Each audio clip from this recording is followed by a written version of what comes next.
Danielle stood in the hallway of the Grand Lexington estate, the towering crystal chandelier above her casting a soft golden glow onto the polished marble floors. Her hands trembled as she clutched her engagement ring, a modest white sapphire set in silver. Her heart thudded in her chest, not from joy, but dread. Moments earlier, she had been pulled aside by her fiancé's mother, Eleanor Whitmore, a statuesque woman with steely blue eyes and a voice cold as ice. "I don't mean to be rude, dear," Eleanor had said in the clipped tone of someone who always meant to be rude, "but in our family, we take precautions. We've seen women like you before. Beautiful, from humble beginnings, looking for a comfortable life. So, naturally, we expect you to sign a prenuptial agreement. It's not personal. It's just business." Danielle had nodded, hiding the sting behind a tight-lipped smile, though every word carved into her heart. It wasn't the prenup. It was the way she said, "women like you," the way she glanced down at Danielle's brown skin, her natural curls, her simple pearl earrings, heirlooms from her late mother, a housemaid who had raised her on her own with grace, pride, and fierce dignity. And now Danielle stood in a home where servants bustled quietly in white gloves, a place where the cutlery cost more than her mother's monthly salary. She was in love with William, genuinely, deeply, but in this moment, she felt like an intruder in someone else's world. William came up behind her, wrapping his arms around her waist, resting his chin on her shoulder. "Everything okay?" he whispered. Danielle forced a smile. "Your mom gave me the prenup." He stiffened. "Dan, I'm so sorry. I didn't know she'd do it like that. I don't even care about that stuff. You know that, right? You and I." "I know," she said gently. "And I love you for it." She wanted to believe love was enough. But something about Eleanor's eyes made her question everything. 3 weeks passed. The prenup remained unsigned on her kitchen table. Danielle tried to focus on her work as a community health nurse, caring for underprivileged families in a rough part of Atlanta. She was beloved by her patients, known for hugging lonely grandmothers, singing lullabies to coughing babies, and staying hours past her shift just to comfort a grieving mother. Kindness had always been her compass.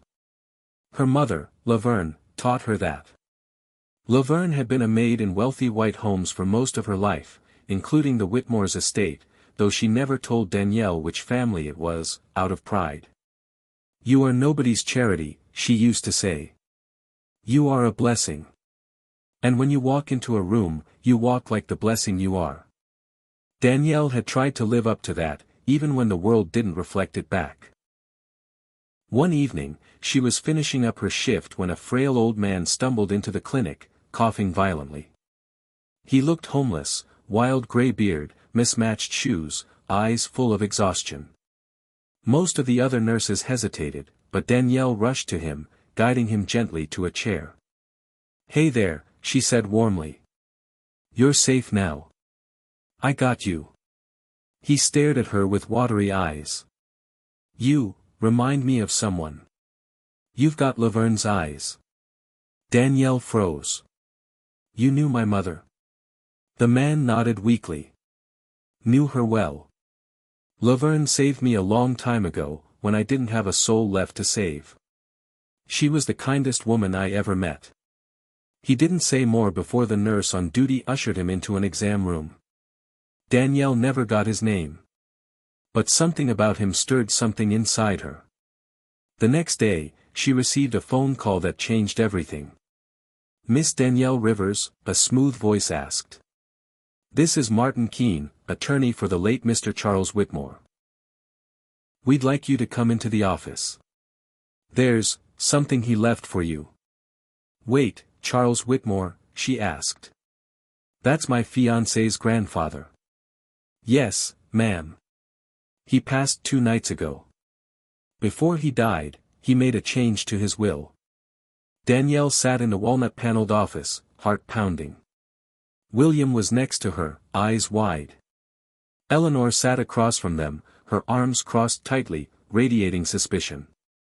The lawyer opened a small envelope, unfolded the paper, and read, to Danielle Rivers. I never had the courage to tell the truth in my lifetime, but it's time you knew. I am your father.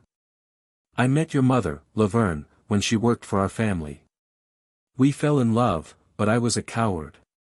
I chose my legacy over love. She never told you who I was, and I thank her for her grace. I have no children left but you. And so, I leave you the entirety of my estate, $612 million. Use it well. Forgive me. The room fell silent.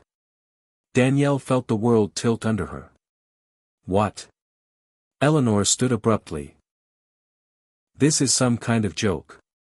That's not possible. Martin Keene placed a photograph on the table. It was an old picture, Charles Whitmore, young and smiling, his arm draped around Laverne. She looked radiant.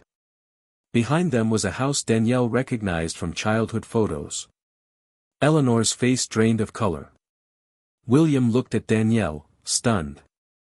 You're his daughter. She could barely breathe. I didn't know. The lawyer continued. The prenup is void. As Ms. Rivers now holds her own fortune, and technically outranks the Whitmore family by net worth. Eleanor slumped back in her seat, speechless. News spread quickly. The housemaid's daughter inherits Whitmore fortune, blazed across tabloids. Some praised her. Some questioned her. But Danielle remained grounded. She didn't quit her job. Didn't buy a mansion. Instead, she quietly paid off her clinic's debt, funded scholarships for underprivileged black youth, and started a foundation in her mother's name to support single mothers across the country. When asked why she kept working, she replied, "Because kindness is what made me rich long before I ever had money." As for Eleanor, she was humbled. After the news broke, she tried to apologize. "I judged you unfairly," she admitted, voice shaky. I thought you were after our money."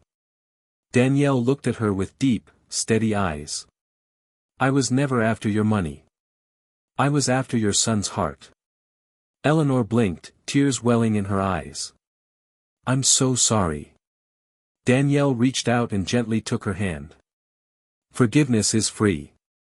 And love is the real wealth." The wedding was simple but beautiful. Held at a children's park Danielle had helped restore. Instead of designer gowns, the bridesmaids wore yellow sundresses.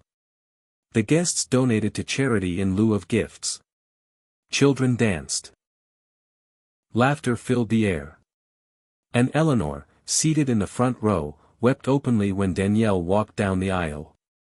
As William took her hand at the altar, he whispered, "You've changed my world, Danielle." She smiled. "No. Just reminded it what love looks like." In the years that followed, Danielle became a national figure, not for her inheritance, but for what she did with it. She turned shelters into homes.